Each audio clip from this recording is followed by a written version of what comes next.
Well, hello everyone. This is John Byrne with Poets and Quants. Welcome to Business Casual, our weekly podcast with my co-hosts Caroline Diarte Edwards and Maria Wick Villa. There's a new survey out from Manhattan Prep and Kaplan, the test prep companies, who every year actually they do survey admission directors at business schools. And this latest survey will be probably very interesting for people who are going to file an application in round two and round three of this cycle.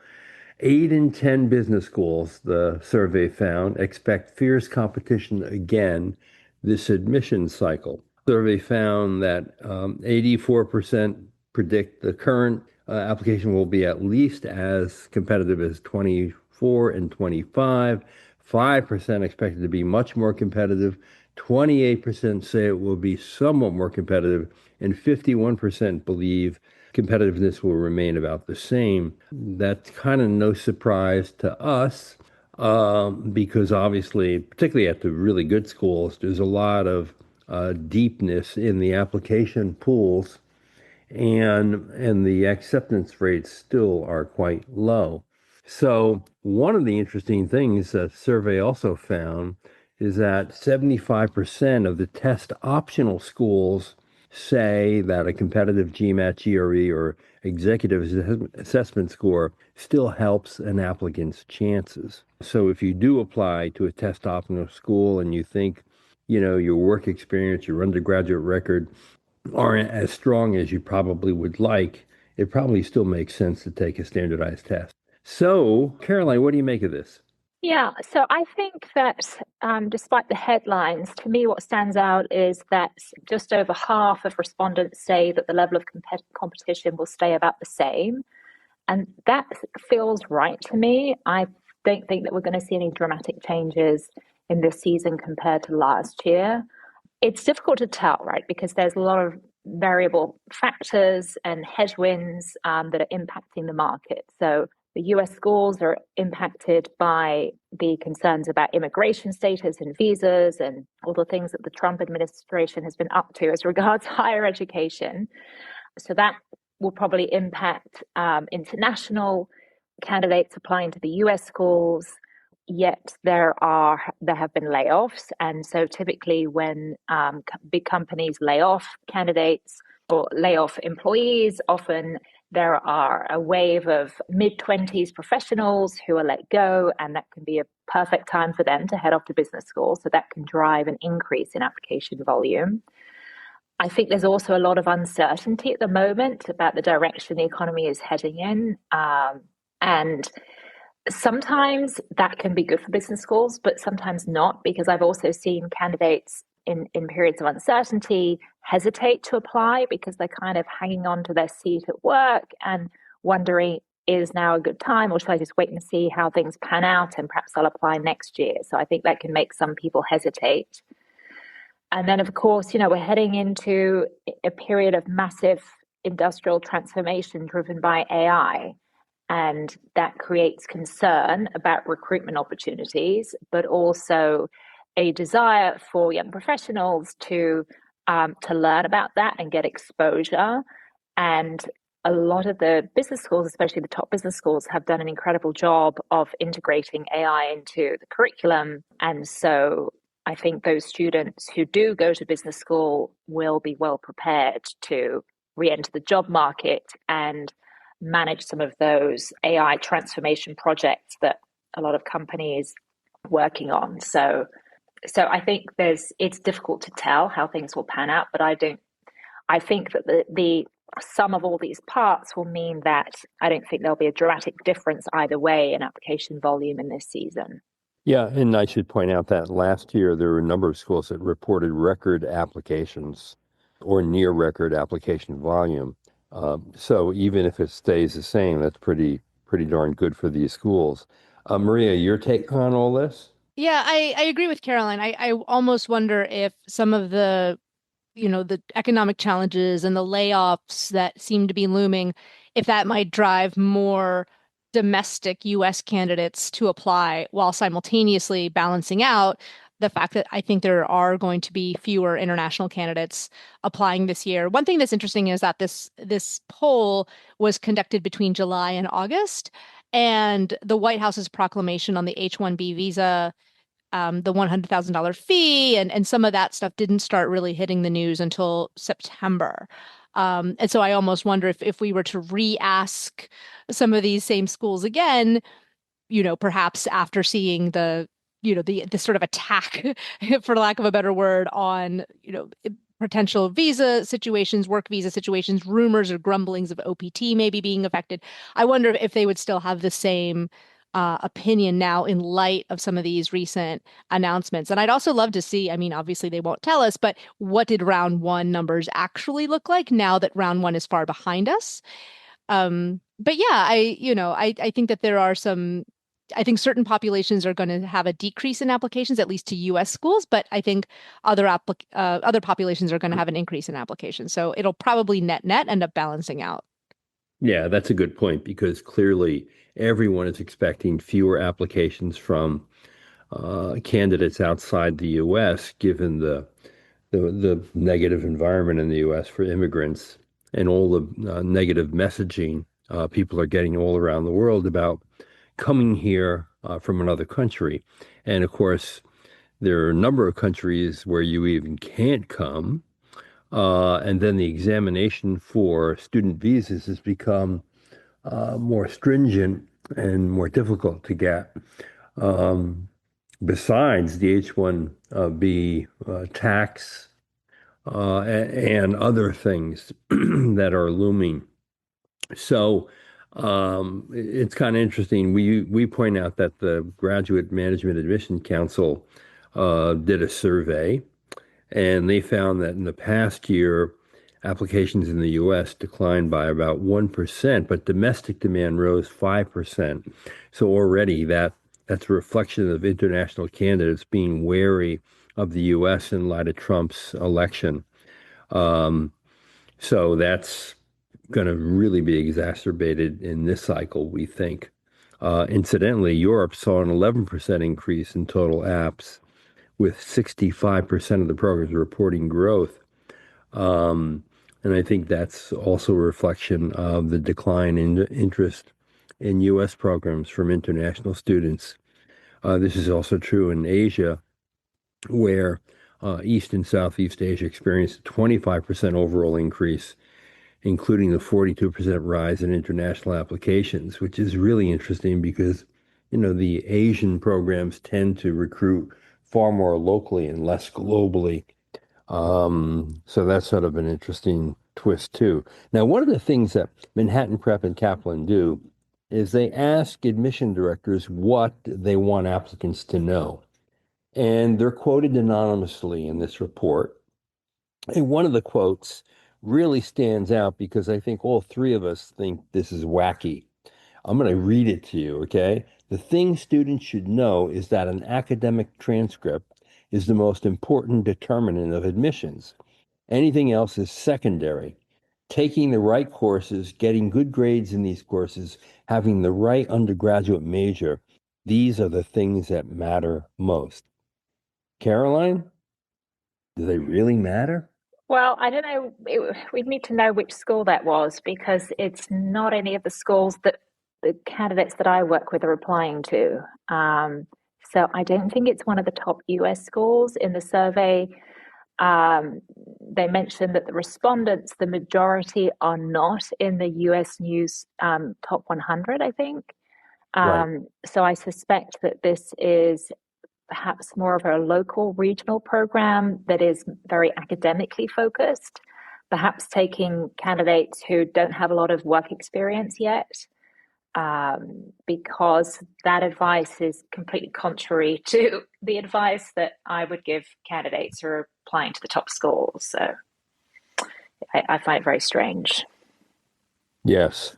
And I know, Maria, you agree as well. 100%. I mean, if anything, when you think about what the top business schools are looking for, and again, perhaps Caroline and I are working with candidates who are in fact aiming for, schools in the top 10, 20, even 50 in the US. That's just flat out not true at all. It's not even a gray area of, well, we can agree to disagree, or it's nuanced. I think it's completely not true at all. I think it's just flat out wrong.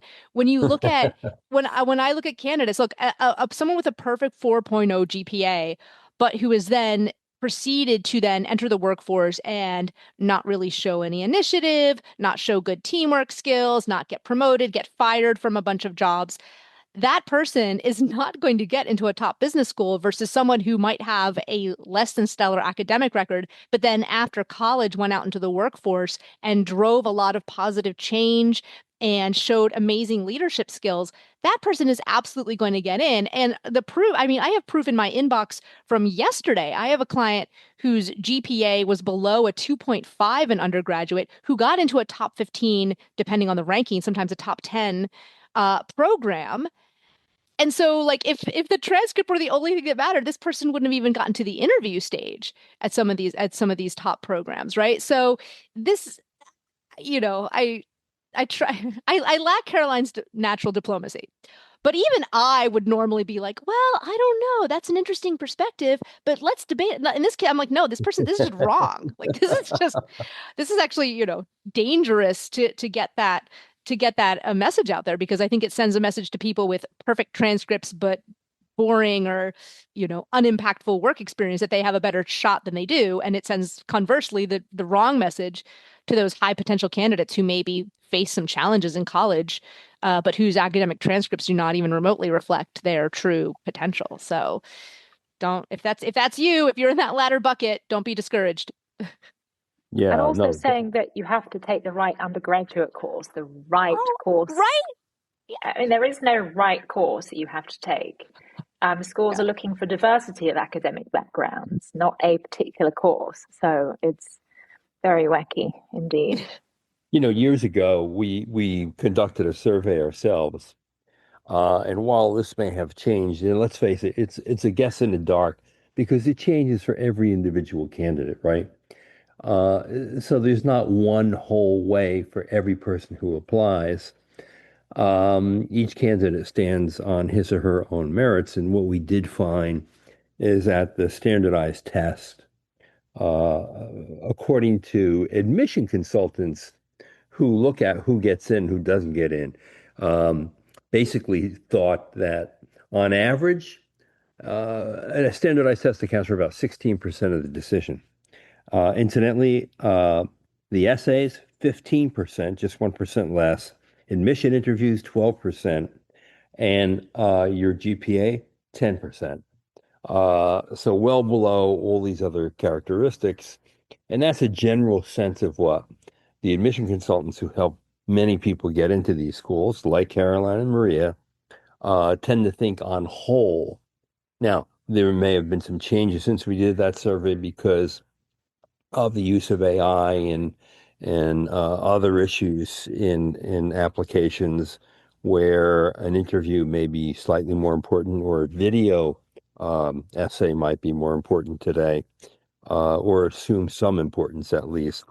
But there's no question that I don't know what this person was thinking by saying that everything is secondary other than an undergraduate transcript, because after all, that transition from grammar school, rather high school, to college, and that first year is often difficult for many people, and it tends to hurt their overall grades. And there are many reasons why an undergraduate transcript may not truly reflect a person's academic potential. Now, there are other quotes in here that I think we would kind of agree with. Um, One person noted that though holding strong grades and work experiences are reviewed, we also look at students' communication and collaboration efforts, their motivations, their curiosity about the field, their emotional intelligence, and any leadership potential. And obviously, you're going to get that through work experience and through the essay that you write for a given school. Caroline, you agree with that? Yes, absolutely. The softer skills are really critical for business school. But it's important to have the hard skills as well, right? They are very rigorous academic programs, and you need to reassure the school that you have the ability to succeed and flourish in that academic environment. But the programs are incredibly collaborative and very much about peer-to-peer learning. So having those strong interpersonal skills, communication skills, teamwork skills are invaluable, not just to what you bring to the MBA community during the program, but also what the recruiters will be looking for. And schools have the perspective that past performance is the best predictor of future performance. So you really need to demonstrate experience either through your professional experience or sometimes through your extracurriculars. Sometimes candidates haven't had the opportunity to really demonstrate leadership skills in a work environment, but perhaps they have done that through their extracurriculars and they've achieved something impressive, been able to mobilize people, influence people, and so on, and demonstrate those skills through their extracurricular profile. So, yes, I would very much agree that those qualities are really important, and schools will be evaluating that in a number of different ways. And another admissions officer quoted in the survey said that what admission committees really want is to see who they are and whether they fit with their program's culture, values, and community. Maria, your thoughts on that? Yeah, 100%. Because depending on the program, you're either going to be spending 1 year or perhaps usually up to 2 years living on the community campus, like being a member of this community. And so if somebody is not a good fit for that particular culture, it's going to be a pretty miserable 2 years for them. It's not a good fit for them, and it's not a good fit for the rest of the school. It's just bad all around. And so I think this is, it's interesting with the Harvard, the HBS results coming out a day or two ago. Um, it's people I don't think realize that the cultures between business schools really do vary quite dramatically. And so I do think, I tell some people, and I don't know if they believe me, but I'm like, there are people who go to HBS who are miserable there, for whom the case method is literally a hell on earth. They get there and they realize, like, I hate talking, I hate arguing, I hate all of this. And so I think in some cases it's actually, I know it's always painful in the moment, right? Getting rejected for anything that you wanted is never fun or pleasant. But in some cases, it's actually, I think, the schools doing someone a favor. Just like I think, conversely, a booth rejecting someone who is very smart and very talented, but who might not love doing analysis and might be allergic to numbers. Like it's the same sort of a thing where it's not a judgment on your merit as a human being, but it's also like, why would you torture yourself and go to a program where you're just not going to be happy? And so I think that this cultural fit is an often overlooked element. People get sort of swept up in the rankings, or they get swept up in the name and the prestige, and they don't realize there are dramatic differences between some of these programs. The experience from a Harvard to a Stanford, or it's really, really, really different, even though people lump them together into the same breath. So I do think that if you show that you are a good fit, that your personality or the way how your brain is wired makes you a good fit culturally for a specific program, all else being equal, that's going to help put your application over the top, versus someone with an identical resume or identical test scores or what have you. So I wholeheartedly agree with that comment. The other thing is the number of people, a large number of admission officers who even at test optional schools are encouraging students to take a test. Caroline, what do you make of that? Yeah, I think that in a highly competitive pool, it's helpful to have a test. So schools are looking at your academic performance, and so if you don't have a test, then all they have to go on is your undergrad. If you have a stellar undergrad, then maybe that's enough. But it also shows motivation. It shows preparation. It shows that you're really serious about the process and that you have been planning this probably for some time, because normally the GRE or the GMAT is not something that someone can take one day to the next. Most people prepare for it for a few months ahead of time, and it signals that you have a serious plan about applying to business school. Um, so I advise candidates to take the test if possible. I think if you're applying to a highly competitive school and you're really serious about attending and you want to maximize your chances, it's something that's within your control. Other things in your application are not within your control. You can't go back and change your undergraduate track record. You can maybe, in the months ahead of applying, maybe make a bit of a difference at work that will give you some great stories to talk about, but you can't fundamentally change your professional track record. You can't change your extracurricular track record. You can do some extra things. But I mean, if you suddenly start walking dogs at the puppy shelter, 2 months before the application deadline, schools are a little bit suspicious about whether that's something that you're really passionate about or not. So there's so many things in your profile that you can't change, right? And so the GMAT or the GRE is actually one thing that really is within your control, and can help give you an edge. And as you mentioned, it is something that is taken seriously. When I first took my job at INSEAD, I was quite skeptical about the GMAT or the GRE, as many students and alumni are. That we did a study to look at the correlation between various factors in the admissions process and then how people do in the program and what happens afterwards. And there's a very clear correlation between, I mean, at that time it was just the GMAT that we were looking at, but there was a very clear correlation between performance on the GMAT and academic performance on the program. And this test has been designed for business schools, right? So it does help schools to filter. So there's a reason why they ask for it. So I think that if at all possible, then you should take the test. Yeah, I wonder, are there signs that you should definitely take a test at a test optional program, like maybe your undergraduate record isn't quite as good as you want it to be, or maybe, you didn't get a chance to work for an elite organization that had a strong filter and was highly selective. Maria, what do you think? Are there any triggers that should tell you, okay, you really should be taking a test to be competitive in a pool? Sure. I mean, test optional does not mean brain optional, right? You need to still show that you're going to be able to handle the coursework. And so if your academic record, for whatever reason, I do believe that, again, to the earlier point of our conversation, if you have a spotty academic record, that's the easiest thing to overcome. But so if you have that, but the easiest thing, the thing that makes it easy to overcome is that you then have a stellar standardized test score that allays any concerns whatsoever about your ability to thrive in the program.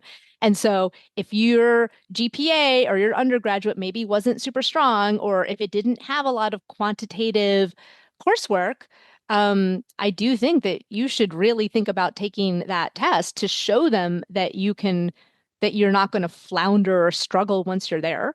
I do think it will help your admissions argument. And I also can't help but wonder if it will help any prospective scholarship money, right? I mean, Right. even the test Exactly. optional schools still need to report their scholarship. I'm sorry, the test optional schools still need to report their test averages to the rankings agencies, and those scores still get published. And Poets and Quants does an analysis every year of the average GMAT scores and GRE scores at the top schools. So it's still an important metric for the schools. And so if your test score, at a minimum, it shows your ability to handle the curriculum competently.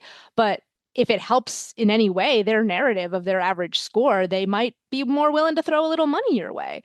And so I do think that is something to get. I think everyone should take the test. And then if it goes really badly, well, okay, then maybe you course correct and you pretend, you opt to not share that, you ask for a waiver. But everyone should at least, I think, try and see if it goes well. And then if you've got a strong score, please submit it. Help yourself. All right. If you want to check that story out, it's 8 in 10 B schools expect fierce competition again this admission cycle. It's on the Poets and Quants website. Meantime, get those round two apps ready.